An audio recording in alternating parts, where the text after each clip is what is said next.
इनकी murder mysteries के बारे में कोई नहीं समझ पाया। इतनी कॉन्फ्लिक्टिंग डेथ थ्योरीज हैं। इंडियन गवर्नमेंट कहती है कि ये तो हार्ट पेशेंट थे, इनको हार्ट अटैक हुआ। फैमिली रिलेटिव्स कहते हैं नहीं, इनका मर्डर हुआ, इनको पॉइजन दिया गया ताशकंद के अंदर। मैं वो जगह पे गया हूँ ताशकंद में जहाँ पे इनका आज भी वो स्मारक है। वही 2 अक्टूबर को मैं उनके जन्म के दिन गया था, जिस दिन उनका जन्मदिन था। तो वहाँ फूल वूल हमने चढ़ाया, मैं खुद देख के आया वो जगह। लेकिन बाकी बहुत सारे व्यूज़ हैं। कुछ लोग कहते हैं रशियन इंटेलिजेंस KGB ने इनको मारा, कुछ कहते हैं अमेरिकन इंटेलिजेंस CIA ने इनको मारा। इतनी सारी कॉन्स्पिरेसी थ्योरीज हैं। कुछ कहते हैं ये इंडियन पॉलिटिकल कॉन्स्पिरेसी थी, किसी और को प्रधानमंत्री बनना था इसलिए उनको मरवा दिया गया। इतने सारे प्रश्न जिनका कोई उत्तर नहीं है। क्यों इनका शरीर जब वापस देश में आया तो वो काला और नीला पड़ चुका था पूरी तरह। हार्ट अटैक से तो शरीर काला नीला नहीं पड़ता है ना, इसका किसी के पास उत्तर नहीं है। इनका पोस्टमार्टम तक नहीं होने दिया गया। 10 जनवरी को जब इनके कमरे में इनका देहांत हुआ, उससे पहले इनके कमरे के अंदर बेल भी था और फोन भी था। प्रधानमंत्री के पास बेल होती है, वो घंटी बजाए उनका PA भाग के आता है। उनके पास फोन होता है, वो किसी को फोन करे रिस्पॉन्ड किया जाता है। पर जब 11 जनवरी को देखा तो उनके कमरे में ना तो उनके कमरे में बेल थी, ना फोन था। और उनकी मृत्यु के समय में उनका फोन और उनकी घंटी कहां चली गई किसी को नहीं पता। हाँ, जिनकी मृत्यु हुई है वो कोई देश के आम नागरिक नहीं थे मेरे भाई, वो हमारे देश के सर्विंग प्राइम मिनिस्टर थे, जिसकी मृत्यु दूसरे देश में बहुत संदेहजनक स्थिति में हुई थी। तो क्यों इंदिरा गांधी ने कहा कि कोई छानबीन की अब जरूरत नहीं है, जबकि देश की जनता और ऑपोजिशन नेता इसकी लगातार मांग कर रहे थे। वो फ्लास्क जो उनके कमरे में था जिससे वो दूध पिया करते थे, वो अचानक कहां गायब हो गया। पत्नी ललिता शास्त्री ने बताया वो मेरा फ्लास्क था, वो वापस नहीं आया उनके शरीर के साथ में। वो फ्लास्क जिसमें उन्होंने आखिरी बार दूध पिया, उसका फॉरेंसिक एग्जामिनेशन क्यों नहीं किया गया। आखिरी सांस लेते वक्त जब लोग उनके पास आए, शास्त्री जी बार बार फ्लास्क की तरफ इशारा कर रहे थे। जब लोग उनके पास फ्लास्क लेके आए, उनको लगा दूध या पानी पीना चाहते हैं, तो उन्होंने पीछे फेंक दिया फ्लास्क को।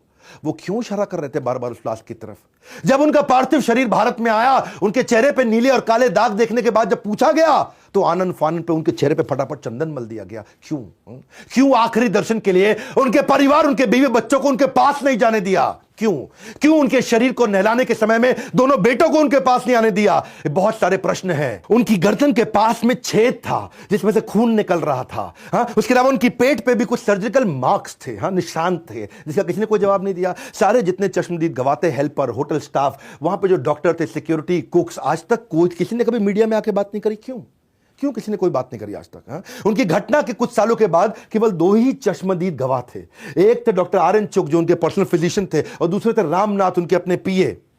एक दफा जब एक कमेटी बिठाई गई और उन दोनों को कमेटी में आकर के अपना बयान देने के लिए कहा गया, उसी समय दोनों की अलग अलग जगह पे एक ट्रक के साथ एक्सीडेंट होकर मृत्यु हो गई। यह अचानक ही कैसे हो गया सब कुछ। TN कॉल जो इस समय भारत के एम्बेसडर थे, इनकी डेथ के बाद, प्रधानमंत्री की डेथ के बाद में उनका अचानक प्रमोशन हो गया। 30 दिन के अंदर उनका बड़ा प्रमोशन हो गया, उनके लिए ताली बजाई जा रही थी। यही वो व्यक्ति थे TN कॉल जो लगातार बोल रहे थे कि पॉइजन थ्योरी गलत है, इन्हें कोई पॉइजन नहीं दिया गया। कुलदीप नायर जो PM के मीडिया एडवाइजर थे, उनको 4-5 बार उन्होंने फोन करके धमकी दी कि पॉइजन थ्योरी को अखबार में आने नहीं देना है। क्योंकि अच्छा, पूरी घटना के जो प्राइम सस्पेक्ट थे मोहम्मद जान, जो उनके रसोइया थे, वो उनके रसोइया नहीं थे, वो कॉल के रसोइया थे। लेकिन कॉल के रसोइया होने के बावजूद उस दिन, देहांत वाले दिन, उनकी डेथ के दिन का खाना और दूध इसी ने बनाया था। उसके बाद से वो कभी मिला क्यों नहीं आज तक। रशियन ऑफिशियल्स ने उसको, मोहम्मद जान को गिरफ्तार कर लिया। हमारी सरकार ने मोहम्मद जान को छुड़वा दिया, बोला नहीं, हम इसकी गारंटी लेते हैं, ईमानदार आदमी है। क्यों? TN कॉल का वो पर्सनल शेफ था, और उसके बाद वो कहां गायब हो गया किसी को नहीं पता। क्यों? उनके देहांत के अगले दिन रशिया से उनको छुड़ाने के बाद आज तक वो कभी नहीं दिखाई पड़ा। क्यों?